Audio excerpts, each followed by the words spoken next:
Hey besties, today I'm back. I've been wanting an excuse to tier rank something for like over a year. I love tier ranking videos. I read 50 books this year. Technically 51 because there was one reread. If you're like me and you've watched everybody's yearly recap on the books they read this year, and you just want one that goes really fast with little to no explanation, but you kind of get the vibe because you understand what books I like by how I rank them, then this is for you. Guys, here's the tier list. Here she is. Starting from the bottom, we have Never Again. There's only gonna be a handful in this category. These are books that I probably would have stopped reading if I wasn't trying to pull through for a certain reason. Either A, they were really short, so I was just like, whatever, I'll see it through. Or B, it was a really popular book that I was like, it's gotta get better, and then it never did. There will be some controversial opinions. I stand by them. Second to the bottom, we have I've Read Better on Wattpad. It explains itself. In the middle, we have Paige, You Were Good. I'm waiting for you to be great. I'm a diehard Dance Mom stan, and I quote it all the time. The perfect representation of the middle of this tier chart. There's gonna be a lot of books in there, you know, like bell curve type B. These were books that they were just okay, like they were good, but they could have been a lot better, or they're just like not anything stand out, but I enjoyed them. We have She's Really Good. So these are gonna be some of my top reads of the year, things that I thoroughly enjoyed. On top of that, we have Mentally I'm Here, which is my S tier, my favorite books of the year. She's Really Good and Mentally I'm Here are both going to be some of my favorite books, but Mentally I'm Here is just going to be like those peak books of the year. Just books that I devoured, annihilated, just loved, and don't stop thinking about.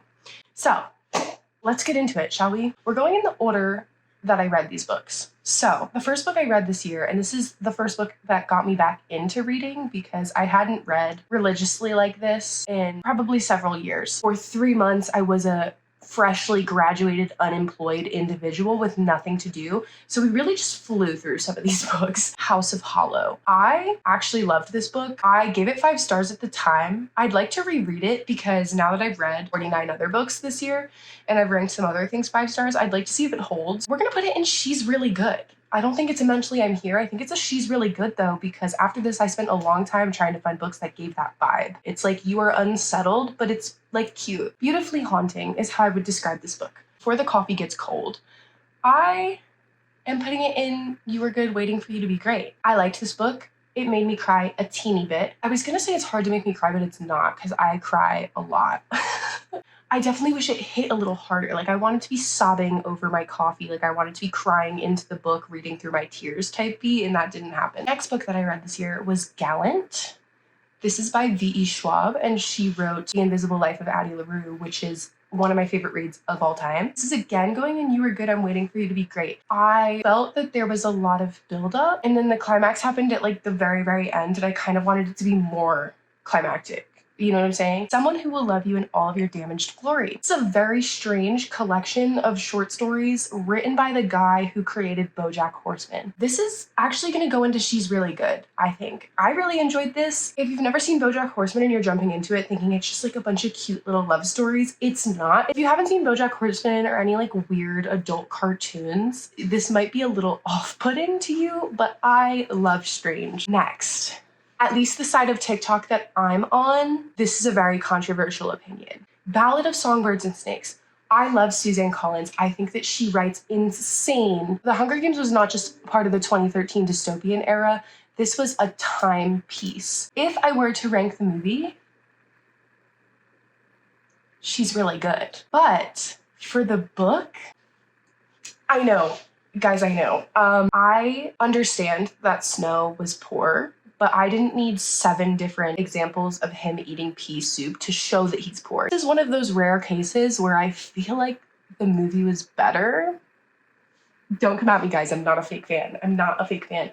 I felt that I was actually quite bored most of the book. So that's why it's there. Next book I read was actually chosen by my boyfriend, so shout out to him because this ended up being a 5-star read for me. It's One for My Enemy by Olivie Blake. Rival witch families in New York City and a retelling of Romeo and Juliet at the same time. That was enough for me to be like, I want to read it. Yeah, you know what? I'm gonna put it in Mentally I'm Here. You know why? Because this book had me giggling and kicking my feet like I was a little girl. Like the romance in this, I think that deserves Mentally I'm Here. Next book I read is Horrid. And I read this chasing a book like House of Hollow because remember, this is only the 7th book I read this year, and House of Hollow had gotten me back on my reading grind. Unfortunately, she did not hold up. It wasn't creepy enough for me. Like, I want something that literally makes me want to sleep with the lights on type creepy, where, like, in House of Hollow, the story opens with, like, a woman coming in through this little girl's bedroom window and, like, eating a piece of her hair in the middle of the night. That's creepy. It didn't give woman eating hair in the middle of the night. It had, like, a building suspense, but I did kind of predict the ending, and I didn't feel like it was enough for me, and the ending was also just, like, kind of strange. Next, we have Tomorrow and Tomorrow and Tomorrow. Never read literary fiction in my life. Didn't think I would really love it. This is a Mentally I'm Here. It made me cry. I loved it. Next, this is the start of an addiction that I did not know was coming. And that's the Once Upon a Broken Heart series. If you've never read anything by Stephanie Garber, she just manages to make fantasy feel so magical without being complicated. If you're looking to be transported into an actual fairy tale, this is the one for you. This is gonna go into She's Really Good, only because this isn't what like made me obsessed with this series. We're on to another controversial opinion. This is like deeply controversial. Everyone on TikTok recommends this book and nobody has anything bad to say about it. Everything I know about love.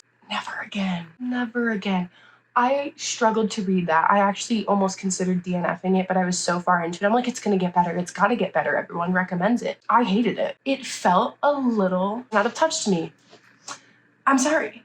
It's my opinion. It's just my opinion. The House in the Cerulean Sea. Easy Mentally I'm Here. I enjoyed that book so much. It was the cutest found family fantasy light. And I loved it. I loved every second of it. And also the Barnes & Noble special edition with the sprayed edges is gorgeous. I have it up there. Not that you can see it. That book was amazing. I read it in like a day or two and I enjoyed every single second of it. I thought it was truly just a beautiful, beautiful book. And I definitely want to read more of TJ's work. As I mentioned, Once Upon a Broken Heart ended up in She's Really Good. The second book, The Ballad of Never After, changed my life. Mentally I'm Here. This made me fall in love with the series. The plot was fantastic. I have nothing to say. I can't talk about it too much. The ending of that book, the cliffhanger, the whole beginning to end, actually just fantastic. The next book I read was Jennette McCurdy's book, I'm Glad My Mom Died. And I know that there's a lot of YouTubers that do this as well, but I don't like to rate biographies because like who am I to rate somebody's life? This is the exception because it's a Mentally I'm Here. It gives you such insane insight to the child actor experience and just the stuff they go through. It really just touches upon like family and putting yourself first. Next book I read, House of Salt and Sorrows. This was another book that I read because people said it was similar to House of Hollow. As you could tell, the first half of this year I was chasing something that gave me the same feeling as House of Hollow.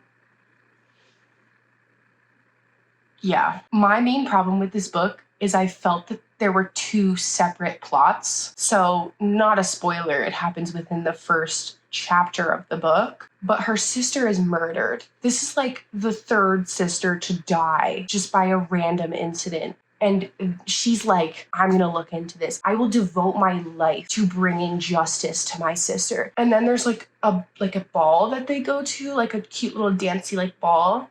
And all of a sudden, we forgot about the sister. She's like, oh, my sister's dead. I will avenge her. And then it's just like, but what if we dance instead? Like, what happened to the original plot of the movie? I loved where it was going, and then it just went. I gave that a 2 stars, which is the lowest I've probably ranked anything besides everything I know about love. Because typically, if a book's going to be 2 stars for me, I'm not going to finish it. But like I said, sometimes I want to see it through because if everyone likes it, there must be a reason why. Not with that one. The book of the year, as some might say, Fourth Wing. I hate to be on the bus, but choo-choo, we're going on. That's a train. Okay, lovely. Is it anything groundbreaking and new? No. But was it fun and exciting and has a dark shadow daddy? Yeah, I love Fourth Wing. It's great. I started the Throne of Glass series.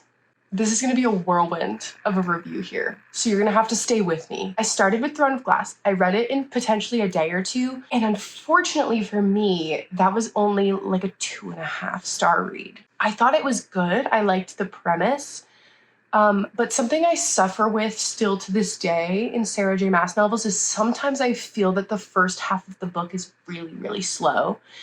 And then the last half of the book, everything just like happens at once. The last 100 pages are chaotic, but the books are like 700 pages long. So it's like sometimes we need to balance that out. Sometimes we need to make a little bit more happen at the beginning. Crown of Midnight. You Are Good, I'm Waiting for You to Be Great. This one I enjoyed a lot more than the first book, but I also still felt like, again, the first half wasn't entertaining enough. But it was also only like a 400-page book, so, you know, not too bad, not too bad.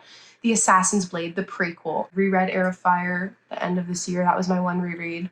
And I'm on Queen of Shadows again. So I'm committed to finishing Throne of Glass within the next couple months. So maybe I'll do a full review on that. We'll see. The Assassin's Blade, also same category. Heir of Fire, we get a little upgrade. She's really good. That for me is where my interest started getting a lot deeper into the book, especially the ending. I was jaw on the floor. And then My Sweet Baby Girl, Queen of Shadows. Mentally, I'm here.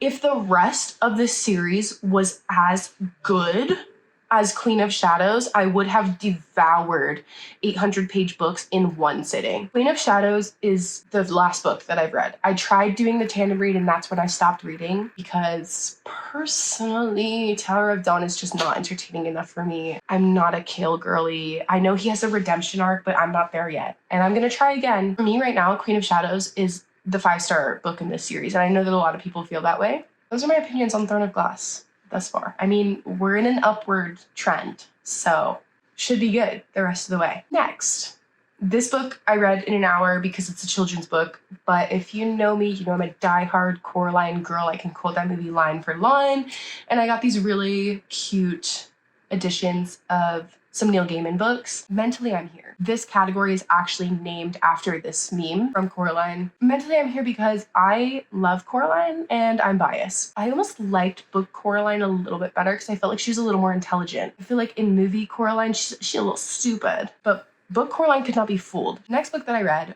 was Divine Rivals. I don't know, guys. I read a lot of good books this year. I was really picky with the books that I picked, knowing they would be ones that I probably liked. I'm not someone who really tabs up books a lot, but her books I always have tabs on tabs on tabs because the way that she writes is just gorgeous. Like I love everything that comes out of her mouth. She can write my personal love story. Opposite of the spectrum, If We Were Villains, another TikTok classic. I hated it. And I know that people love this book. I just could not get past the fact that these were people quoting Shakespeare casually. It drove me insane. As a former theater kid, that's like a level of obnoxious that I could not get past. The female character had literally no personality other than being hot, and that pissed me off. Like, they just treated her like an object, and they all quoted Shakespeare. Like, what more do I have to say? Happy Place. This book had me sobbing. I was in tears. If you're in your 20s period, this is a book you need to read. This was my first Emily Henry book I've ever read. I'm not a huge romance reader. If I'm gonna read romance, it has to have some like deep undertone. Like I want to be invested in these characters. I can't just read smut. Like it will never. And Happy Place, I connected to it on so many levels. It's about relationships. It's about second chances. It's about friendship, specifically girl friendship and friendship when you're growing up and how it looks different than it did as a kid. Next book, we have Masters of Death. I read One for My Enemy, and it was like one of my favorite books of the year. Unfortunately, this just fell a little flat.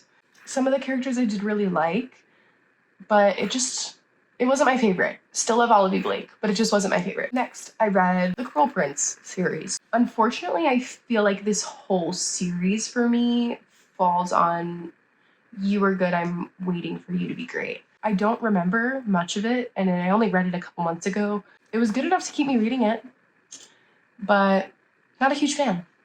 Next, This Is How You Lose the Time War. This was like, I wanted a quick read, and I'd heard good things about it, but this was my first sci-fi that I've read that was like adult sci-fi. I think it's considered adult. And if there's one thing about sci-fi, like it just never makes sense. I don't know. My brain doesn't get sci-fi, and that's okay though. That's okay, because this book still gets a she's really good.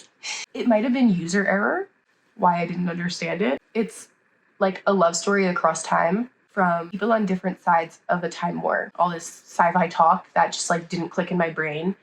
So I just like read it and it went through one ear out the other, but I was still really invested in the romance. So Loved that book, actually. And it's super short. I think it's like under 200 pages. I read it in a night, maybe. Recommend. Next, we have Kingdom of the Wicked. I don't know if I liked this book because of what it contained or because it was about like an Italian witch, and like I'm Italian, grew up in a really Italian family. So I don't know if I just loved it for that reason, because I'm like, wow, represent.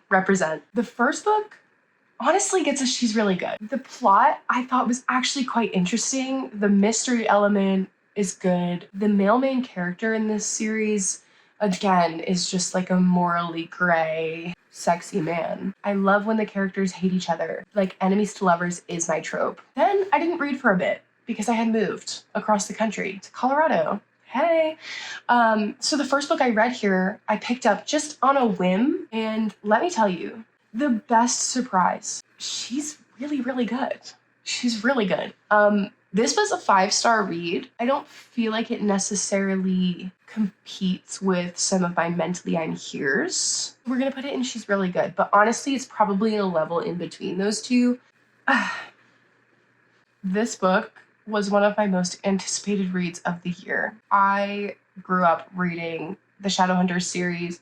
Still one of my favorite book series of all time that I read in high school was the Infernal Devices trilogy, The Clockwork Angel, Prince and Princess. When Cassandra Clare was like, I'm writing something outside of the Shadowhunters universe for the first time ever, and I'm writing it as new adult, sign me up. I was there. I was considering trying to like write to the publisher for an early reader's copy because I was so excited for this book. This book came out on my first day at my new job, and I went to Barnes & Noble before going to work that day, my first day on the job. That's how excited I was about this series.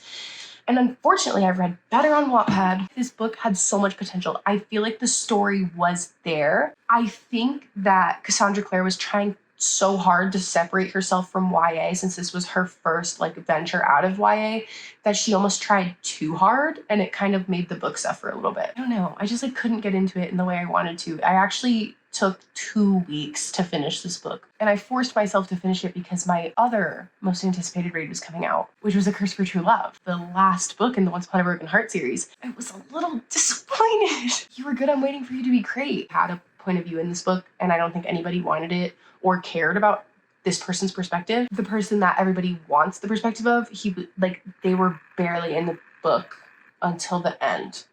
So I wanted more of what was given in the second book, and we didn't get any of that until the very end. So it's a little disappointing, but overall this series is still one of my favorites. Next, the Sad Ghost Club graphic novel series. I don't know, I saw somebody reading it and I thought it looked really cute. It was just okay. Honestly, like, it was kind of corny. Next, Good Girl, Bad Blood, the second book in the Good Girl's Guide to Murder series. I thought the second book is the best in the series. I was thoroughly invested. I had no idea what was going on. I didn't predict a single thing in that book. It was just fantastic. It kept me interested. I love the way that these books are written, where there's like pieces of evidence, like it's almost like you're looking at a crime file. The third book, however, not as great. I know that some people think it's the best one. It felt so different from the first 2 books, and not necessarily in a bad way. I just didn't love where the plot ended up at the end, and I also predicted the ending, so I couldn't really enjoy it as much. Iron Flame, maybe the most anticipated release of the year, period, by anybody that read Fourth Wing, and I hated it. The publisher was trying to get it out as fast as possible because of the hype that Fourth Wing had over the summer, and it clearly did not go through enough editing rounds. There were so many production errors, and honestly, 200 pages could have been cut out of that book. And I hate pointless fighting. Like, I just felt like there was a lot I hated, and I didn't love the ending. Next, I started the Natural series, Teen Criminal Minds, and I love that. I was really on my murder mystery kick after finishing the Good Girl's Guide to Murder series, and I really loved this, actually. She's really good. They're super short, they're fast reads, they're entertaining, and I know that it's not next on this list, but I feel the same way about the second book. They're both really, really good. Next, another like graphic novel collection of just like short comics about a vampire and a werewolf that fall in love, and it's really cute. I don't know. It sounds crazy, but a lot of it reminded me of me and my boyfriend, so I loved this book. I decided to read We Have Always Lived in the Castle. I've seen it on the Barnes & Noble tables a couple of times. I was intrigued by it. People said it's good. People say it's creepy. Sold. So I downloaded it on my Kindle. I had no idea what was going on ever. You really have to think about it and then think about the analogies and the metaphors and like what things could mean. I thought that it meant something else, and then when I looked up the interpretations of it, that was not a single person's interpretation, so maybe I was wrong. Next, second book in the Kingdom of the Wicked series. I felt like it took such a dip from the first book because I felt like nothing happened. I think it suffers from middle book syndrome really, really hard because I've heard the last book is really good. She just released a new adult spinoff on the series from one of the other brothers in the book. So I have to read the last one so I can start that. Then we read Killjoy. This is the prequel to the Good Girls Guide to Murder series because I haven't stopped thinking about it and I wanted more content. It was okay. I loved getting the context of how she got to where she was at the start of the first book. And I thought it was fun. Like, it was cute and fun, but it was nothing crazy. Then I read The Storied Life of AJ Fickery because I love Tomorrow and Tomorrow and Tomorrow so much. I thought this was good. It was cute and it was short. It wasn't anything crazy. It wasn't one of my like absolute favorites of the year, but I thought it was cute. And the ending did make me cry a teeny. And one thing about me is I read when I walk on the treadmill, when I do my 12 through 30, I read. And I happened to finish this book on the treadmill in the gym. And I was crying on the treadmill in the gym. So that was fantastic. Then I read another V.E. Schwab series because, again, love her. Vicious, I did not think I would love as much as I did. I really, really loved it. I don't know. It was just so fast. I loved that it was dealing with... So then I immediately went into the second book. I loved the first book so much. I'm like, the second book is going to be so good. I almost felt that the second book was the most unnecessary sequel. The first book was so good, it could have been standalone. It could have ended where it ended. And I felt like the second one almost ruined it a teeny. Then I picked up Better Than the Movies at Target. Because again, I was like, I've been reading a lot of really, really dark stuff recently. And I feel like I needed something just fun. So I picked up Better Than the Movies because everybody recommends it. And it was fantastic. I loved all the movie references. I loved all the rom-com references. I'm not a huge rom-com girl myself. It was cute and I liked it. Then I read Powerless. This was so good. It's a cross between The Hunger Games and like Red Queen. Plot was fantastic. And I love when we get a man's point of view and he's a simp. I'm so excited for the second book. Then I read Magnolia Parks. I finished it like a week ago and I just don't know how to feel about it. I love a good messy drama. However, I could not get behind the male main character. He's like the worst person ever. He takes no accountability for his actions. I can't root for him, which is why it's going in You Were Good, I'm Waiting for You to Be Great. Because it's like, I enjoyed it, but I was frustrated the whole time. It's like watching people make the same stupid mistake over and over and over again. It's hard to keep reading it. I don't know how I'm gonna like the rest of the series because like I said, I just feel like he has no redemption for me. And then the last book I read this year was Ruthless Spouse. The sequel and final book to Divine Rivals. That gets us She's Really Good. It wasn't as good as the first one for me, but I did really love it. Again, she just writes so beautifully. I liked that it took a little different turn. It is like fantasy light, the first book, and I felt like it was a little more heavy on the fantasy elements in the second book as the gods make more of an appearance in the second book and they have more of a sway of the plot. It was all 50 books I read this year. We had a pretty good reading year. Not too many things I hated. Most things were at least 3 stars or higher. And honestly, I had a lot of mentally I'm here's, which is like kind of crazy. Goal this year is 75 books, which I think is very attainable since I only really started reading religiously this year in May. So, thanks for watching. Let me know if you agree or disagree. If you have similar tastes, give me some recommendations. See you guys next time. Bye.